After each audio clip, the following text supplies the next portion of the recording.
Hi! Tinanim ko guys yung lemongrass or tanglad na binigay sa akin ni nanay. Nagtanim na rin ako ng alugbati. Nakakatuwa nga kasi maganda yung tubo ng mga talong. Ayan. Ayun yung kinananay guys. Madami silang mga halaman din dyan. Ayun yung saluyot niya. Yun, humihingi ako ng saluyot guys. Kasi tatanim ko dito. Masarap yung saluyot guys. Tanggalin mo ito. Ayan. Sige po. Putulan mo naman. Ito naman. Ito po ang itatanim. O, pwede rin yan. Ayan. Saluyot. Ayan. Salamat po. Mahilig ka pala sa gulay. Opo. Pinutin mo pala yan? Alin? Yung ano? Oo. Kasi nga, pagtaniman ko ng pechay. Hindi naman pwede. Dapat palang putol pag ganun. Akin yan eh. Aba, Dito yan sa taas. nakakalat lang yan. Wala naman laman. Nasa malayo, ha? Ala. O, tingnan mo, hindi mo nga napansin. Ayun may mga timba oh. Tumubo na yung... Ayun may mga timba oh. Ano ginagamit ko yan? Hindi. Nasa ilalim ng mga bato oh. Pwede mo nga. Kuha mo ko dali. Isa lang. Asan baga? Sana tanim ko yan. Guys, may tinapon dito na 2 timba na nilagyan ng semento. At saka mga sirang planggana. Sayang naman, pinako ko sa kapatid ko yung 2 timba. Akin na lang, pagtatanamian ko, wala pa naman ako mapagtanaman ng saluyot. O diba, ang ganda nitong itlogan ng mga manok. Tatalian ka lang yan. Nangingitlig yung mga manok. Tignan mo yung ano ko, yung alugbati ko, ang lago. Oo. Yan, ang ganda ng harapan ni nanay. Ay, oo nga. Ang ganda ng alugbati niyo, nay. Yung malilit lang pag itanim mo, malilit lang. Hatiin mo yung mahaba. Ganyan. Mga ganyan lang po tinanim niya. Kita mo, malilit lang oh. Ay, oo nga, ang ganda. Kaya pala, ayusin ko pala yan sa akin. Mali. Mali. Ang ganda, oh. Sabi ko, kaya lang, hindi maano. Tingnan natin. Hindi ma... Ay, oo, nasa planggana. Ay, ang cute. May ano pa yan ng luya. Mhm. Yung luya. Ayan. Hindi malago yun. Oo nga. Baka maliliit pa kasi. Baby Oo, pa. dito yan. Mhm. Yung sibuyas. Eh, ano lang, kamatis. Kamatis to eh. May punla din ako dun kamatis, nay. Nasa, nilagay ko na sa lilim dun sa loob.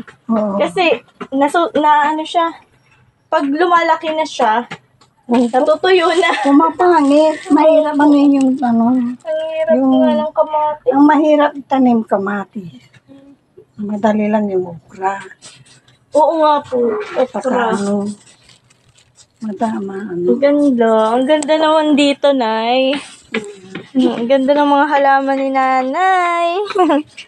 Ano lang yan, yung balat ng... May oregano. Ano lang yan. Balat ng saging. Diba? Lalagyan din natin ng balat ng saging. Yan. Ang gaganda ng mga halaman. Alagang-alaga. Ayan, oh. Ano man ito? Kulay-pula yung dahon. Oo. Ang ganda. Ito? Opo. Ang dali lang. Ano mo na lang ng ganyan, oh. Pwede humingi. Oo, sabihin. Ang kasi pag hindi mo puputulan na Ayun. Cute. mayroon pa doon sa harap to eh. Pinuputulan ko talaga. Ito kung minsan tinatapon ko na nga eh. Pinuputulan talaga Oo. siya. Ang ganda dito kasi may mga bato kayo, hindi maputik. Oo. Sa amin, pag tinanggalan na ng damo, putik na. Kaya pinagtyagaan ko kumuha diyan sa ano dati. Hanggang saan ba yung gagawin nila dito kaya? Ano daw? 1 metro lang sa akin. 1 metro. Kaya nga, Baka next year naman doon na kami sa kabila. pag ano, may harapan kayo na ano. Meron po. Ano po yung Jerome? Ay, May konti lang po na Maliit harapan. Maliit. Ayan. Ang cute. Kaya, ito nga, pagbawalan na ito, ilipat ko rin doon sa kabila. mhm. Ayun. Ayun. Ang ganda oh. Itatanim ko ito. Ang cute. Pasumali. Matanda na pala. Puro babae, kaya kinulong ko. Uy, oo nga. Ang delikado. Magpaparami sila. Pero ang behave nila. Kahit pumupunta dito, hindi na Oo, hindi. tinatamad na.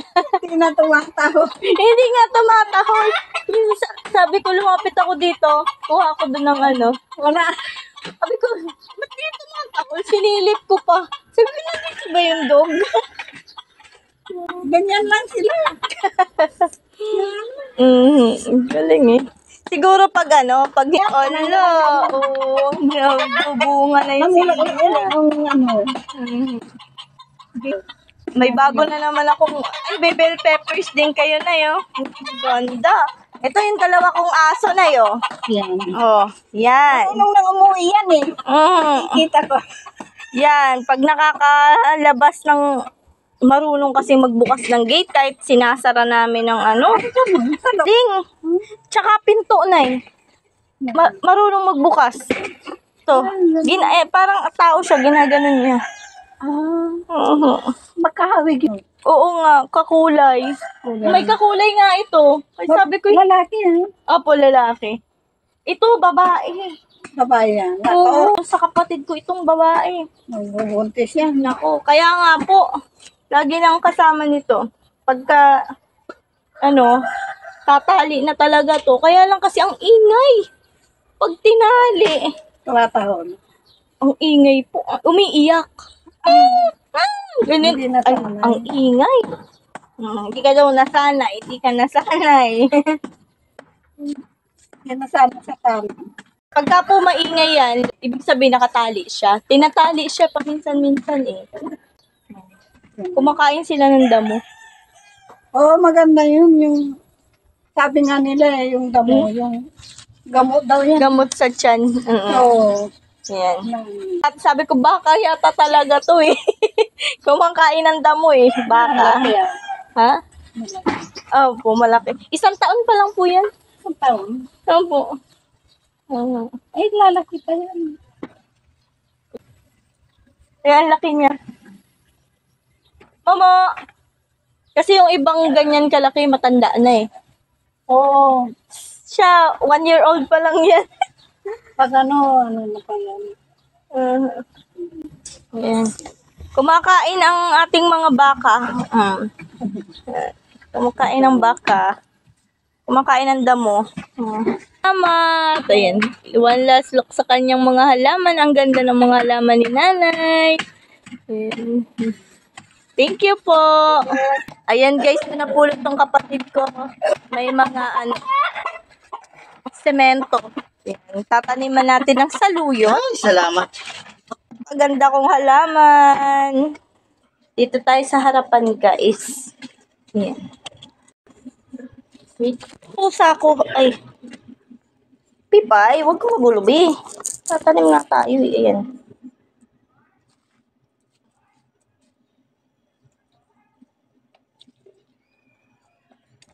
Natin to ilalagay. Meron pa ba akong extra? Maganda nito. Ayan yung aloe vera ko, guys. Ililipat ko pa. Ay, hindi pala kita. Ayan yung aloe vera. O, diba? Dito sa labas. Labas tayo. Ito yung harapan ng bahay. Ayan, ang ganda. Oh, may rosas. May bulaklak na. May gumamela. Diba? Wala pala akong pagtataniman mo.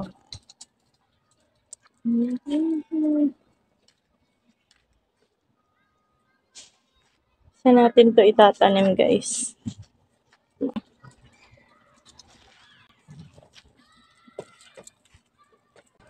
Alam ko na may paso pa ako dun sa likod na hindi nalagyan. Doon na lang pala. Maliliit na hanging plants.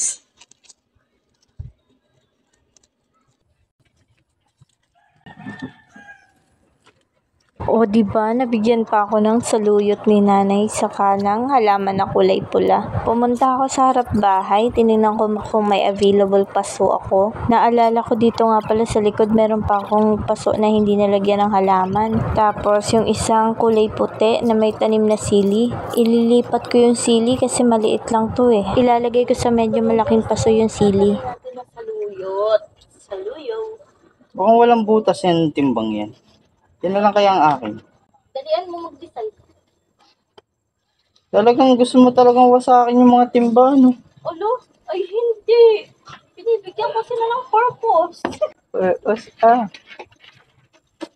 Para mabuhay.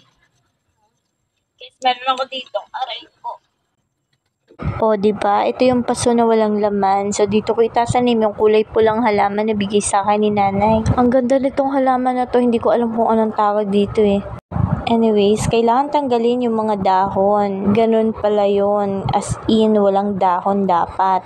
Inayos ko na rin yung tinanim kong alugbati. Kasi dapat pala walang dahon talaga. Ang gaganda ng tanim ni nanay ah. Ang ganda ng pagkakatubo ng kanyang alugbati. Kaya ganun na din ginawa ko. Ayan nga pala yung saluyo. Tinanggalan ko na din siya ng dahon. Tapos, dito sa plastic ng Wilkins, dito ko na muna ilalagay yung sili.